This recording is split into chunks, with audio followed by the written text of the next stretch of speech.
again, everybody. Rabbit W. Farnsworth here. This week, our Minnesota Vikings remain at home to face the Nico Ryans, C.J. Stroud, who could never beat Michigan, and the drastically Houston Texans, who are also a juggernaut at 2-0. Who will come out on top, Minnesota or Houston? We'll find out. Thanks, Bobby. Appreciate you. As always, it's our tribute to our pregame show from back in the day at CBS Today. Pregame show with Brent and Jimmy the Greek, Phyllis George, and Irv Cross. We'll start at quarterback and we'll finish with intangibles. Chris, why don't you start us off? We got slinging Sammy Darts against Ohio State, semi-legend. I can't call him a legend since he didn't beat Michigan, didn't win the national championship, never won the Big Ten. But he's turned into a very good NFL quarterback, so I give him his respect for that. C.J. Stroud, the first Ohio State quarterback that's really drafted in the first round that's had any taste of success so far. So who do you like better so far, Chris? I hate to keep doing this to Sam Darnold because I'm a full-blown Darnold believer at this point after what he's done over the first 2 weeks so far. C.J. Stroud is arguably one of the top 5 quarterbacks in the National Football League right now. Top 5 already? The list of dudes that are ahead of him league-wide is real short. As much as I've enjoyed the Sam Darnold experience so far, I think this is a relatively easy one for the Texans, I think. Okay. Drew? No.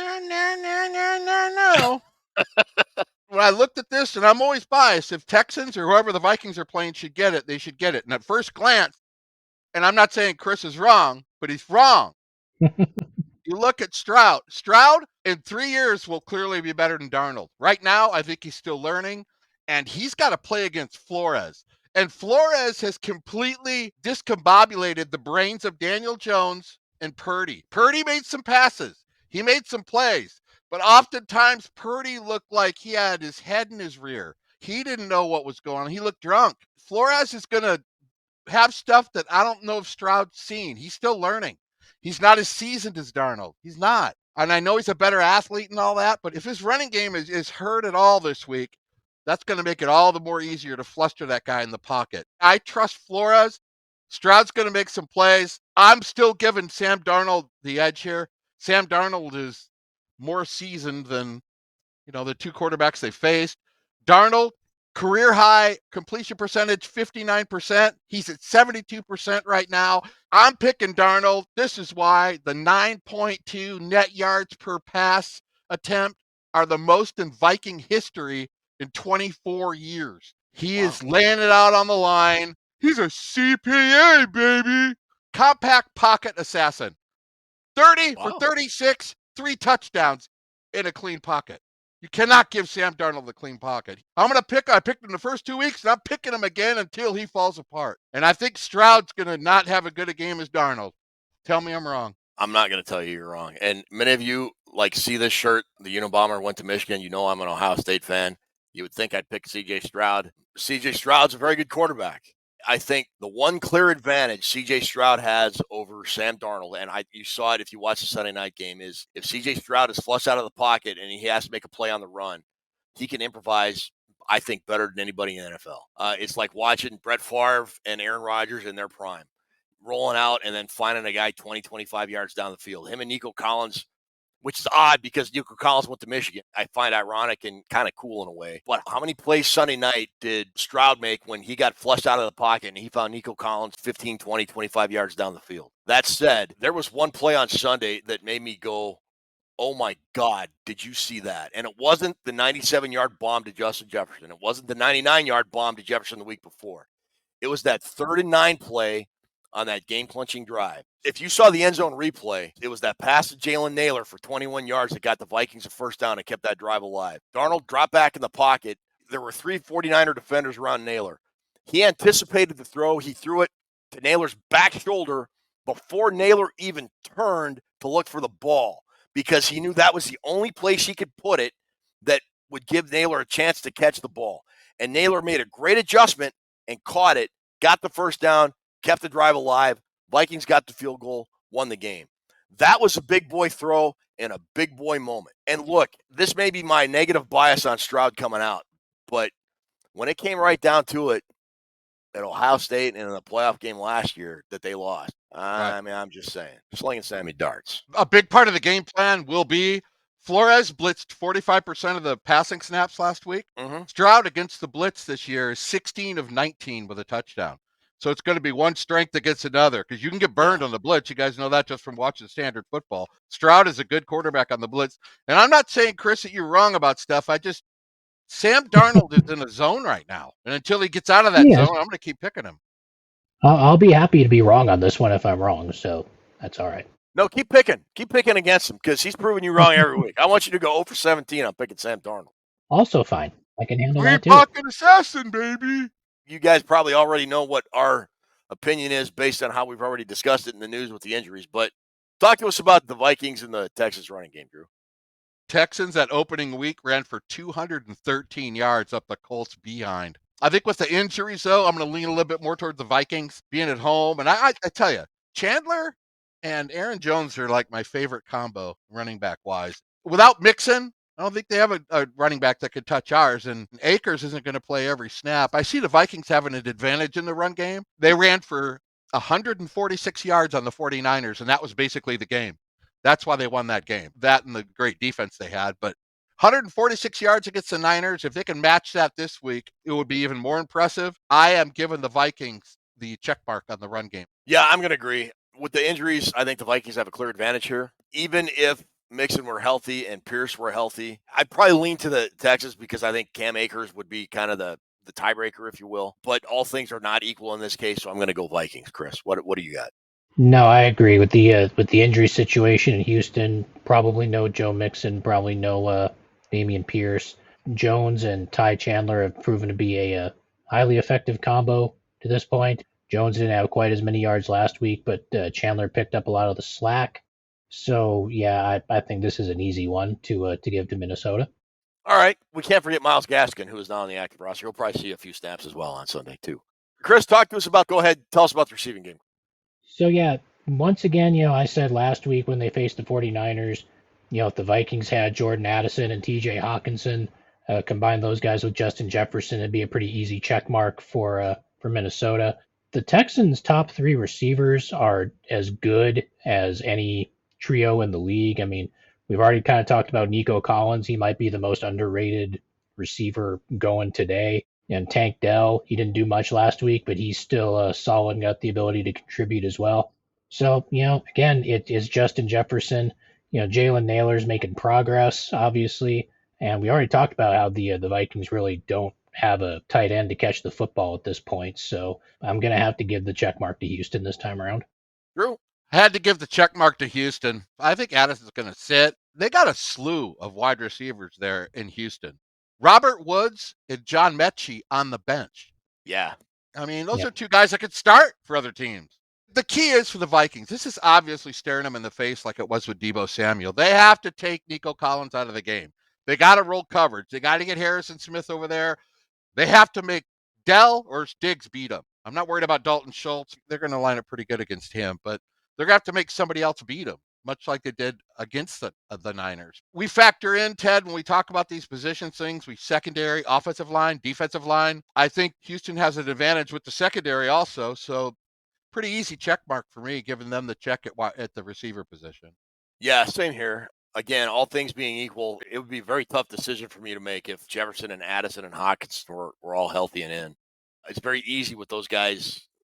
Jefferson dealing with the quad injury, Addison probably out, Hawkinson definitely out. And Nico Collins, him and CJ Stroud are on this communication level that they're in this zone that not a lot of quarterback and receivers get into very often. That is something I hope keeps Brian Flores up at night, because I hope that means he's up at 2 or 3 o'clock in the morning figuring something out. Because if he doesn't, it could be a very long day for the Vikings. I'm giving the clear advantage to the Houston Texans on this one. Although I love what Brandon Powell and Jalen Naylor are doing, stepping up and doing what they got to do. But yeah, Houston, clear advantage here. The offensive line. So I kind of like the Vikings offensive line. The Texans center, Juice Scruggs, is dealing with an injury. He's questionable, I think. I think the Vikings have the best tackle combo, although, Brian O'Neill, we got to pay attention to that elbow injury. He did not practice. Blake Brandel looks to be a revelation at left guard. I think that problem's finally solved. Ed Ingram has had his ups and downs at right guard so far. Garrett Bradbury seems to be holding his own so far at center. I like this offensive line. And the thing about it is believe it or not, I think Sam Darnold makes this offensive line look a little bit better than it might be. Darnold's an underrated runner. He's very good in the pocket and moving around when he has to. We talk about C.J. Stroud being able to run the ball when he has to and move out of the pocket and make something happen. There were a couple plays last week at the end of the first half. Darnold took off and ran with the ball, and I think he got 25 or 30 yards, whatever it was. Got down, called a timeout. Vikings got a field goal right at the end of the half. Sam's got wheels when he has to get out of the pocket and move. And that helps the offensive line. So he's got a mobility that makes the line a little bit better. Obviously, C.J. Stroud does, but I like the Vikings offensive line a little bit better here. Drew, what about you? Juice Scruggs is playing Sunday. He'll be back. Okay. Which they might have a little bit of a problem there because if you look at Jarrett Patterson is out, the backup guy. And Juice Scruggs coming off injury. They don't have Patterson. If Scruggs goes down in this game, dude, they might be using you at center. Well, then I'd give the definite advantage to Minnesota if they have to use me. That's an area you need to look at because right. that could be a big, big problem. But with Scruggs playing, slight check to Houston on the offensive line. And that plays into something that you just mentioned about O'Neal being a little bit banged up. You got O'Neal over there blocking Danielle Hunter this week. So I don't know. It's so close. I could have gave it the check either way, but I'm going to give it to Houston. Chris, what about you? I think I'm going to lean Minnesota on this one as well. I mean, Christian Darrisaw has somehow gotten even better than he was last year. Brian O'Neill is playing through an injury. Hopefully, he'll be able to continue performing at the level that he has. Blake Brandel, like you said, has been outstanding at left guard so far. You know, Bradbury and Ingram continue to have their issues occasionally, but you know, for the most part, they've been keeping Sam Darnold upright this year. He hasn't faced a ton of pressure, I don't think. I'd have to go back and look at the numbers, but yeah, they've been opening up holes in the running game. I know the Texans' offensive line is pretty good, but yeah, I'm going to have to lean Minnesota on this one. All right. And one other reason I picked the Minnesota Vikings offensive line is because I would argue the best player on the Houston Texans front seven is Danielle Hunter. And the Vikings offensive line knows Danielle Hunter better than anybody. And if any offensive line neutralized Danielle Hunter, it would be Christian Darrisaw and Brian O'Neill. But that's just me. All right. Anyways. No. Piggybacking off that, I think giving the advantage when two guys have played against each other, and O'Neill went against Hunter a lot in practice, you have to give the advantage to the offensive lineman. Now, if two guys have never played against each other, I would give the advantage to the defensive end. Tell us about the front seven, Drew. That's a great lead in. So tell us about the front seven between Houston and Minnesota. You know how I feel about push. I know. You know how I feel about pushing, Ted. That's what she said. I know. Push it real good. I couldn't figure out how to go on this one because look at what you're asking out of the Viking tackles. This isn't fair. You got Brian Burns and Thibodeau. And then the next week you got Bosa and Floyd. And then this week you got Will Anderson and Danielle Hunter. I don't know their numbers. I want to give it to the Vikings. I had to go push on this. I think this is the two best front sevens in football right now. And I'll read this. I got one little tidbit on this. If you combine sacks and takeaways, the Vikings are first in the league with 15. The Texans are second in the league with 11. Yeah. I'm looking forward to the front seven matchup between Brian Flores and D'Amico Ryans. And I know defensive coordinator is Matt Burke in Texans, but it's not really Matt Burke. It's D'Amico Ryans. He keeps tight grip on that. Defense is his baby. And I'm looking forward to the chess match in the front seven with those two. It's going to be amazing to see. Chris? I'm going to have to give the slight, very, very slight advantage to the Vikings here. Drew mentioned, you know, they have Danielle Hunter and Will Anderson over on Houston's side. I mean, we've got Andrew Van Ginkel, who's just been everywhere over the first 2 weeks. We've got Jonathan Grenard, who's one of the league leaders in pressures, even though he hasn't gotten a sack yet. And the difference, I think, is that I like the Vikings' two inside linebackers, I think, a little more than I like Houston's. You know, Blake Cashman had just an incredible game last week. Ivan Pace Jr. is a menace to society, basically. You know, Harrison Phillips continues to be solid for the Vikings up front. So, yeah, it's a very slight advantage, but I'm going to take Minnesota in this one. I'm going to give the edge to the Vikings here for two reasons. One of them I've already mentioned. Texans run a 4-3, and the Vikings are familiar with Danielle Hunter, who I think is, not to take anything away from Mario Edwards and Will Anderson and Fadusaki, but Danielle Hunter is the best defensive lineman on the Houston Texans front four. And the Vikings offensive tackles are familiar with Danielle Hunter. I think Hunter is probably going to get a sack because, I mean, he's going to be amped up playing back in Minnesota for the first time since he left. He'll probably get a sack. But I think the Vikings, just like they did with Nick Bosa this year and last year, will for the most part take care of business against him. The second thing why I'm going to give the Vikings the edge is look at who Texans have played their first 2 weeks. Drew, you mentioned the stats. They played what is looking to be a sorry-ass Colts team. Week 2, they played a sorry-ass Caleb Williams and a Chicago Bears offensive line that couldn't block anybody. Look at each of those quarterbacks. Neither one are as good as Darnold. Right. And the Vikings played now, okay, it was just the Giants in week 1. I'll give you that. In week 2, the Vikings played the defending NFC champions, a very good football team. And I saw a clip on Twitter or X or whatever it is we're calling it, and Brock Purdy and Brian Flores met at midfield. And Flores did their post-game congratulations and said, Purdy said to Flores, your scheme is crazy. Something like I was confused or something, but your scheme is crazy. And look, Purdy was second in MVP voting, had over 4,000 yards passing last year, whatever it was. I'm giving this to the Vikings. Athlete to athlete, they're pretty close. I like Chris's comparison about the inside linebackers. How about Jerry Tillery? Kind of having a career revival as a former first-round pick. A lot of people were whispering the bust word around him. Brian Flores, man, he knows how to take talent and make the most out of it, and he's doing that with Tillery this year. He looks like his Notre Dame days right now. He does. Absolutely.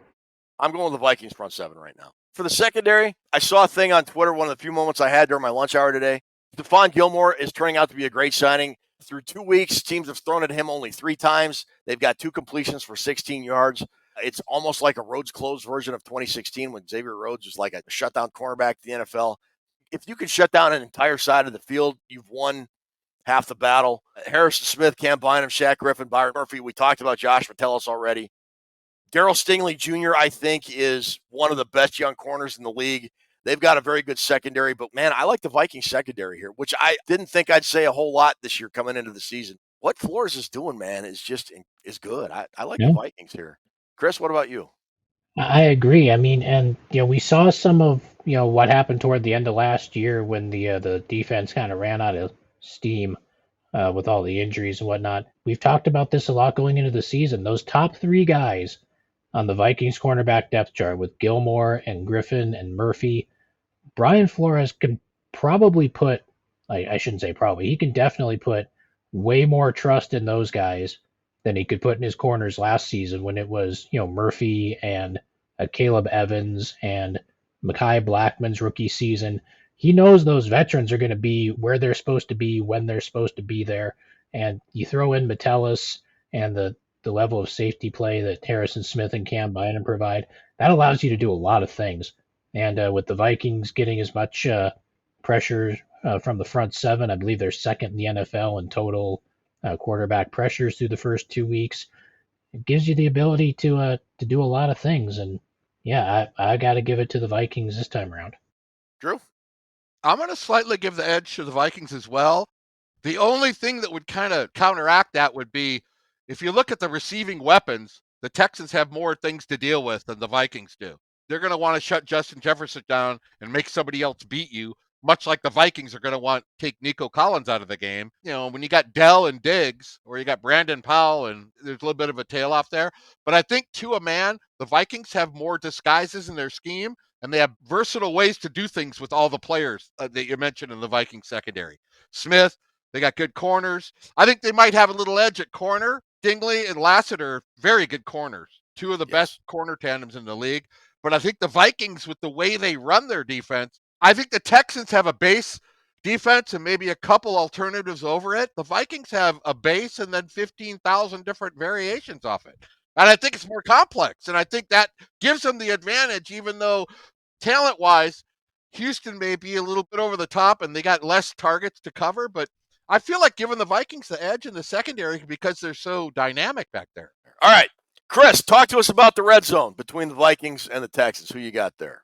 The Vikings have been effective in the red zone. I mean, when you go 97 yards in one play, you don't really have to worry about the red zone too much, I guess. But, they've gotten into the red zone. They've converted more often than they haven't converted. Aaron Jones is still a solid runner inside the 20. Ty Chandler is going to get his opportunities. We keep talking about the Vikings not having anybody at tight end that's really super effective. But Houston doesn't really have anybody that's super effective at the tight end spot. And, we've already given running back to the Vikings. And since that's going to be a big part of what happens in the red zone, I'm going to go with the Vikings on the red zone capabilities here as well. Drew? Easy check mark for the Vikings. They have better numbers, both offensively and defensively. Both teams are 1,000% on fourth down. And you're right about the tight end. Houston has Schultz, who's 82, and then Stover, who can't beat out the old man. So Stover's no answer either. Yeah, Ohio State. Don't. I was gonna say don't even. He can't beat out Dalton Schultz, Glover. He can't beat him out. What? Why? Stover should be all over that starting position. You're right. He should. The Vikings are good, both offense and defense in the red zone. And I think red zone is what football's coming down to for every team every week. And the Vikings are doing really well in the red zone. They get my check mark. Yeah, Vikings are 7th offensively in the red zone. Defensively, they're 6th. Houston, offensively, they're 3rd. Defensively, they're 28th. And that's against Indianapolis and Chicago. I mean, I'm just saying. They've given up 4 touchdowns out of 5 red zone possessions to those two teams. Yeah, I like the Vikings in this one. If the Vikings get in the red zone, barring an Aaron Jones turnover on the 1, they're probably going to convert. There's a good chance they will. And if they don't, Will the Thrill's coming, baby. He's going to get you. 1,000-year Reichard, baby. 1,000-year Reichard. He's going to get you. All right, moving on. Tell us about special teams, Drew. Vikings all the way. I don't know about Fairbairn. I'm going to give my check mark to the Vikings because Reichard is a man. They have good coverage. Viking special teams. Matt Daniel. We are fire, baby. Vikings get the check on the special teams. Chris? I tend to agree. Will Reichard finally got a chance to kick some field goals on Sunday. Looked pretty solid. Ryan Wright hasn't been as bad as he was last year. Can't remember who the Texans punter is off the top of my head, but yeah. And I like what Matt Daniels is doing with the special teams, so I'll go with the Vikings here too. I think it's Todd Sauerbrunn. Sauerbrunn. I think Tony Frisch is still the kicker down in Houston, but that's just me.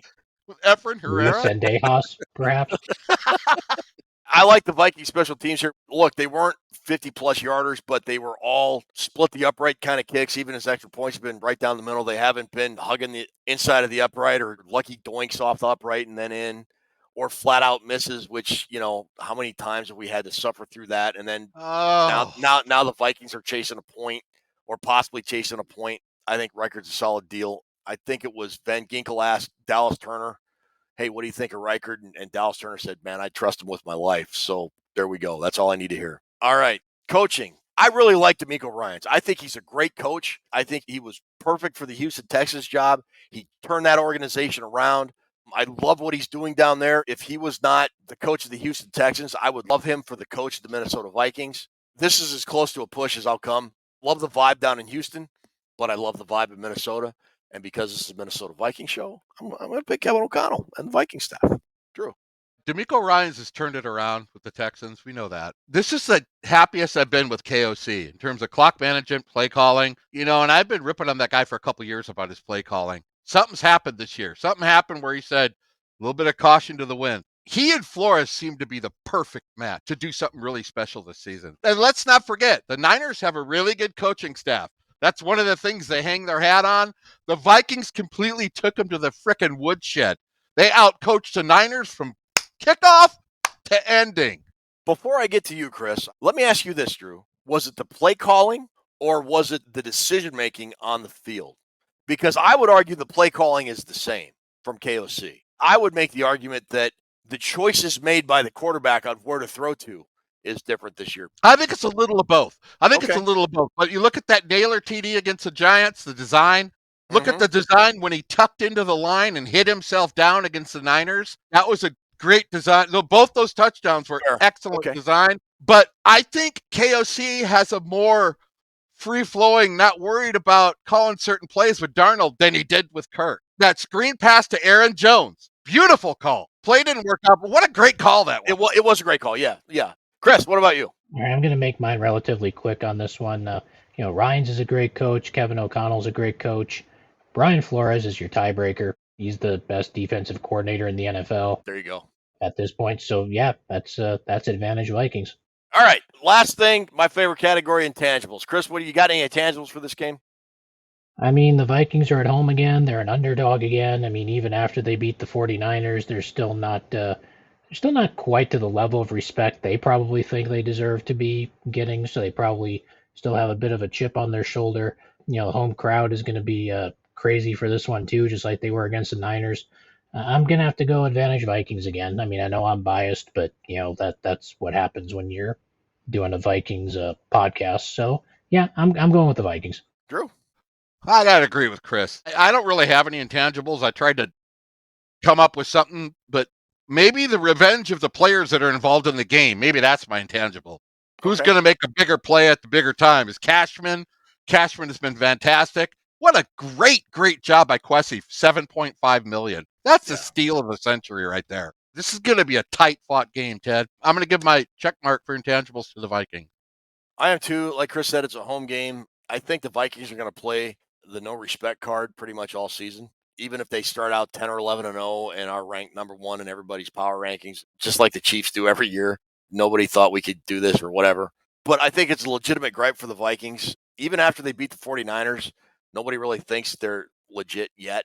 Another intangible, I already mentioned this, Texans beat two fairly mediocre opponents, and they barely beat Indianapolis. I get it was a road game, but that was a 29-27 game. And right. Indianapolis the next week against Green Bay, against Malik Willis, for Christ's sakes, looked absolutely horrible on the road. Houston didn't look all that great at home against Chicago, if we're being completely honest with each other. I mean, they won, but they were on the struggle bus for a good chunk of that game, too. And you look at the Vikings' first two games, after that first turnover by C.J. Ham, they pretty much controlled that game from start to finish. They were pretty much in control for the entire game against San Francisco. I mean, I don't think they were really terribly threatened all afternoon, other than the Aaron Jones fumble at the one and then the 99-yard drive. But the Vikings quickly regained their composure, put a dagger in the hearts of San Francisco. Intangibles to the Vikings on this one, hands down.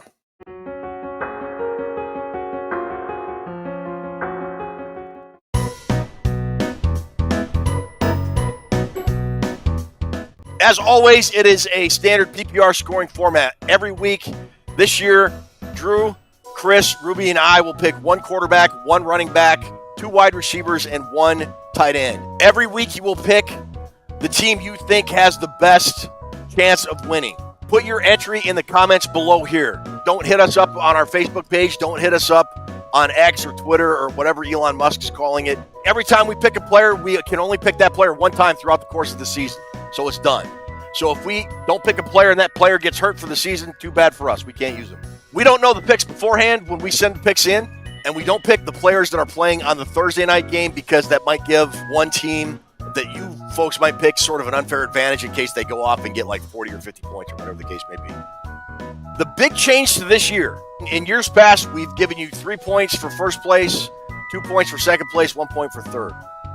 This year, you get all the points that you would get in a standard PPR format week if you play fantasy football. So, for example, if you pick my team and I score 75 points in 1 week, and then you pick Chris's team and they score 75 points in week 2, you have 150 points throughout 2 weeks. And that keeps going throughout the season. Conversely, if you pick like Drew's team and they only score 10 points, and then Ruby's team and they score like 300 points, then you have 310 points. It gives you a chance to catch up if you kind of fall behind. Whereas in past seasons, if you weren't doing so well, it was kind of hard to catch up. So this year, you can kind of fall back in the pack pretty fast. So standard PPR scoring format all season, and you accrue points throughout the year. You can find the leaderboard throughout the season on VikingsReport.com. Ruby will keep that updated for us. And we've got a really awesome prize for our grand prize winner this year. It is a Justin Jefferson jersey. Put it up on the board for our championship. Second place is the nice Stephon Diggs Vikings jersey as well.